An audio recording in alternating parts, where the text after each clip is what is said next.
Si han llegado hasta aquí es porque se han propuesto y determinado hacerlo y la gracia del Señor ha sido con ustedes.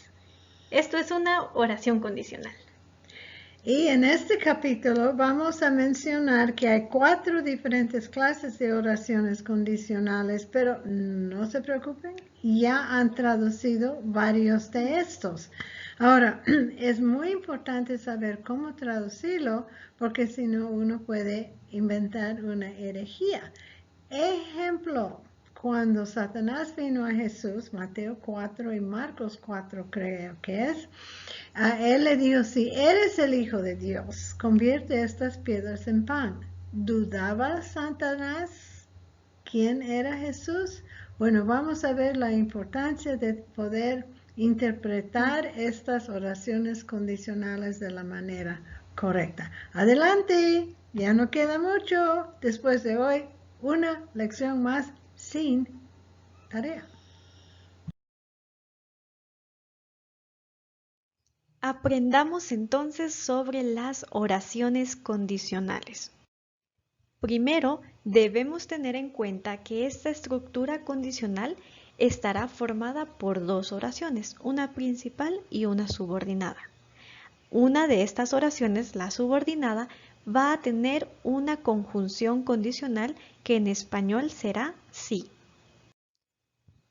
La oración que tiene esta conjunción condicional sí será la oración subordinada, y cuando analicemos nuestras oraciones en griego le llamaremos prótasis.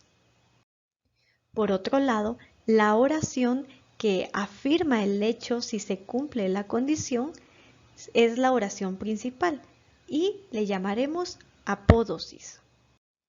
En griego tenemos al menos 4 tipos de estructuras condicionales, a las que llamaremos primera, segunda, tercera o cuarta clase, o también real, irreal, potencial e incierta. Comencemos con la estructura condicional real, o bien de primera clase. Esta expresa hechos verdaderos o al menos esperables. En ella se presume la realidad de la prótasis. Por ejemplo, en la oración en español, si eres el Hijo de Dios, di que estas piedras sean pan. Se presume que la prótasis, si eres el Hijo de Dios, es cierta. Por lo que algunos dicen que se podría traducir, puesto que eres el Hijo de Dios, di que estas piedras sean panes.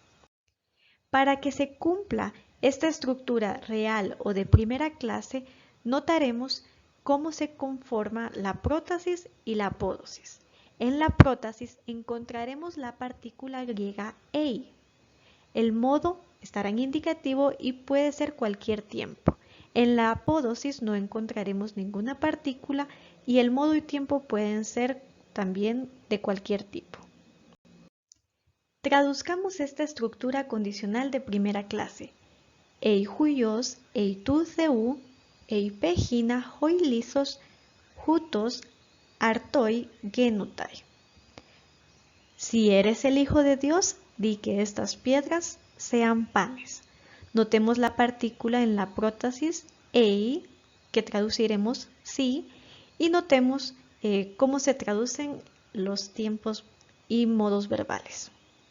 Prácticamente se traduce el mismo tiempo y modo verbal al español. Ahora enfoquémonos en la estructura condicional irreal o de segunda clase.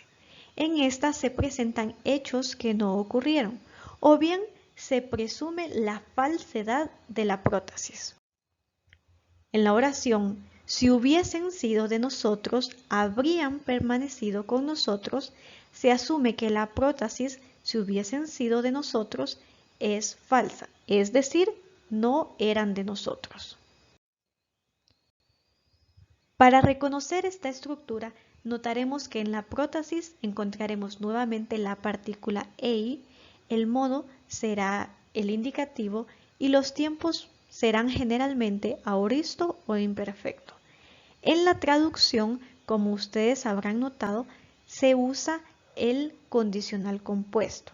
Hubiera sido, hubiesen sido, Y en la apódosis encontraremos generalmente, no siempre, pero generalmente la partícula an. Esta no se traduce. También vamos a tener el modo indicativo y los tiempos aoristo e imperfecto. En la traducción usaremos generalmente el pluscuamperfecto subjuntivo. Habrían permanecido, por ejemplo.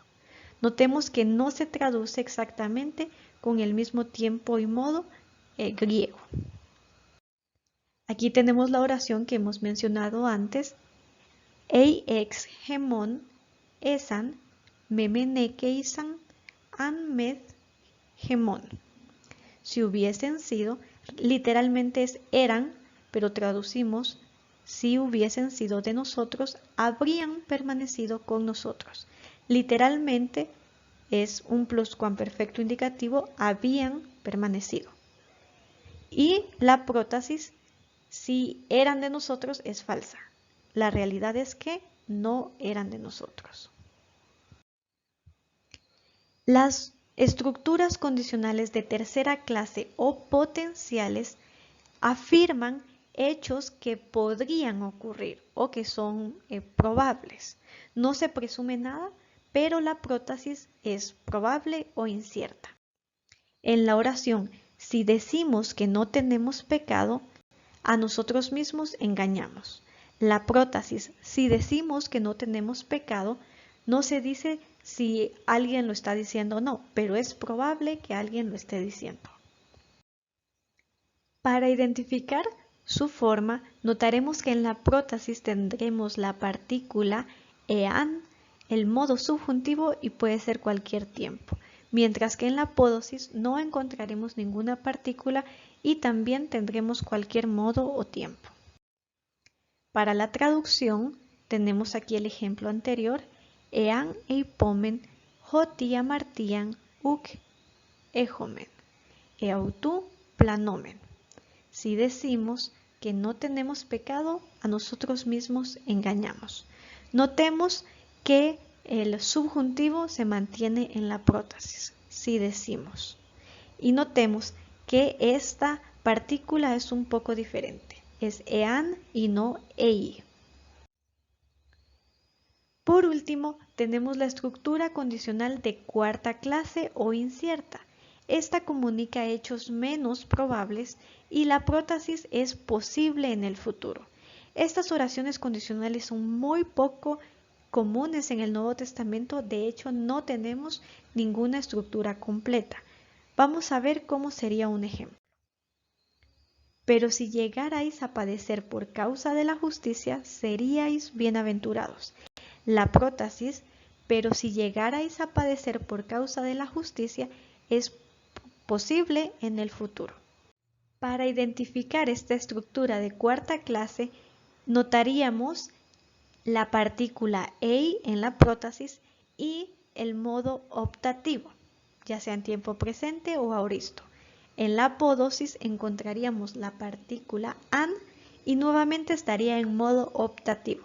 La clave para identificar estas oraciones es que están en modo optativo. Esto lo aprenderemos en la última lección, que es la siguiente. Veamos cómo sería una estructura condicional de cuarta clase. Al ei kai pashoite dia dikaiosune an este makarioi. En griego realmente lo que está en paréntesis no está, así que tenemos la mitad de una oración condicional de cuarta clase. La traducción sería, pero aun si llegarais a padecer por causa de la justicia, seríais bienaventurados.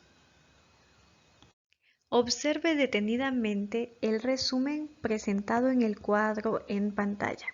De esta forma podrá identificar fácilmente la diferencia en cuanto a forma entre las diferentes estructuras condicionales.